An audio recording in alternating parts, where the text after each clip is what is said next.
This is a report of the Advisory Commission regarding the Royal Proclamation 2021 Wampum Belt for the Office of the Prime Minister of Canada. First, I will discuss some of the history of Indigenous relations with the Crown. I will then address how the Royal Proclamation and Indian Act serve to perpetuate a patriarchal relationship in which Indigenous peoples' governmental structure was completely dismantled and the rights were not upheld. I will then discuss the Crown's plan to address these issues and introduce the 2021 Wampum Belt, a promise to repair and restore Indigenous peoples' relations with the Crown. Indigenous relations with settlers on the land known today as Canada can be traced back to 1613. Accounts of this relation indicate it was built on a mutual understanding of peace, respect, and non-interference of one another's culture and way of life. This was codified in the two-row Wampum Treaty between the Haudenosaunee and the Dutch. The treaty articulates two vessels who must run parallel to maintain peace, each carrying the laws and traditions of the Indigenous and settlers respectively. The very concept of the two-row recognizes the simultaneous coexistence of these two cultures, a relationship in which they are both equal. Yet, when analyzing the history of treaty making from 1613 to 1959, you see the complete opposite. In the present day, a successful royal proclamation must be rooted in a foundation that can only be achieved upon the reconciliation of past and ongoing atrocities imposed on Indigenous peoples. At the heart of the matter is a conflict, not for wealth or power, but for reclamation of human dignity, which has been oppressed and crushed through government mandates. The Royal Proclamation of 1763 serves as an essential framework for Indigenous settler relations and a guarantee of Indigenous self-government. In the ratification of the proclamation, many advantageous factors arose, including the recognition of Aboriginal title and forbidding of settlers to claim Indigenous land unless purchased by the Crown. It was an important first step, but the Crown at the time possessed ulterior motives. The proclamation managed to imply in a single breath no lands would be taken without the consent of the Indigenous peoples, and that the Crown retained dominion over territories occupied by the Indigenous peoples. The British colonizers were aware of the need to expand their colonial enterprise and as such built in mechanisms to exploit Indigenous landowners. These mechanisms included the inability to survey unceded land, the inability to hold sales of Indigenous land, and more.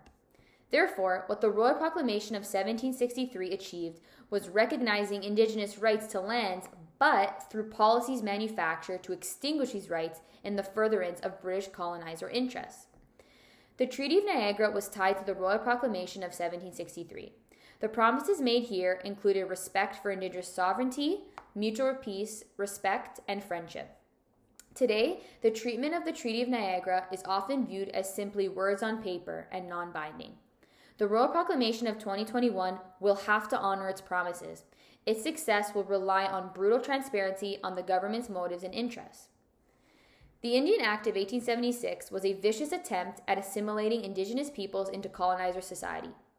The Act displaced existing Indigenous systems of governance, forced residential schooling, stripped women of their rights and ability to maintain their Indigenous identity, took land, banned traditions, and much more. In effect, this amounted to a cultural genocide and organized disenfranchisement by the Crown. A necessary consideration for the Royal Proclamation of 2021 is to avoid paternalistic and assimilatory attitudes that plagued prior administrations. The Indigenous peoples existed before the arrival of colonizers, with governance and justice systems intact. This must be consistently acknowledged and respected.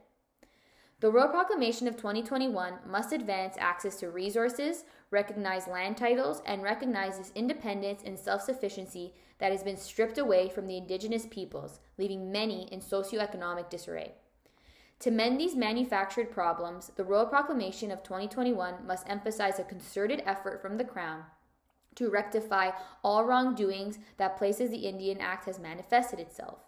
This includes access to clean water, overrepresentation in the criminal justice system, and general disenfranchisement of Indigenous peoples. The Royal Proclamation, to be further discussed, must be transparent in its motives and intents. Any attempts at the advancement of unilateral interests at the cost of the treating parties will perpetuate current injustices plaguing the Indigenous peoples. The onus lies on the government to make concerted efforts at all rungs of society that oppressive mandates have articulated themselves. To signify the Crown's commitment to strengthen a nation-to-nation relationship between the Crown and the Indigenous peoples, the Crown presents this new wampum belt, Royal Proclamation 2021. The two-row wampum is one of the oldest treaty relationships between the European and Indigenous nations on Turtle Island. This treaty was made in 1613 between the Dutch and the Haudenosaunee. To commemorate this agreement, the Haudenosaunee created a wampum belt out of purple and white quahog shells. The belt consists of 2 rows of purple wampum beads on a white background. The 3 rows of white beads symbolize peace, friendship, and respect, while the 2 purple rows symbolize 2 paths or 2 vessels traveling down the same river. Given the significance of the 2-row wampum as the symbolic record of this first agreement, it has been incorporated into the Royal Proclamation 2021 wampum belt. The 2-row represents the underpinning of the relationship between the Crown and the Indigenous peoples.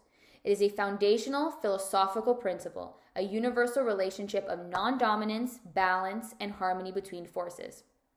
This is an integral part of the wampum belt because it is important that this treaty, and more importantly this relationship, be renewed.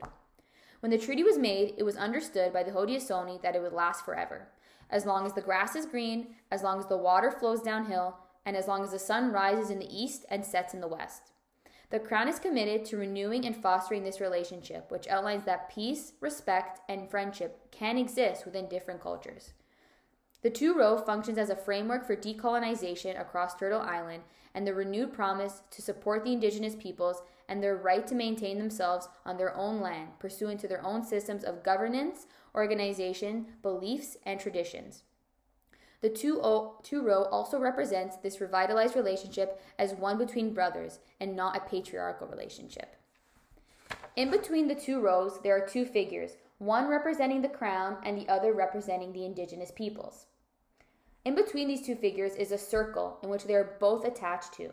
This symbolizes interconnectedness, a major aspect of Indigenous legal orders. The 2 figures being attached to the circle symbolizes the Crown's commitment to work with the Indigenous peoples to foster a relationship built on equality, mutuality, and trust. In making future decisions, the Crown will take into consideration the beliefs and customs of the Indigenous peoples. According to John Burroughs, the circle is considered sacred and represents the bringing of people together in an atmosphere of equality. Both figures being attached to the circle signifies the Crown's promise to treat Indigenous peoples as equals and to actively ensure that they are not further colonized. Further, this represents the idea that Indigenous peoples will be active, equal participants in the decision-making and deliberative process, promoting inclusivity, interconnectedness, and growth. Also integral to this relationship is the fiduciary duty the Crown owes to the Indigenous peoples. In 1764, when presenting the Royal Proclamation, an account of the meeting shows that the Speaker made specific mention of an obligation for the Crown to sustain the welfare of First Nations.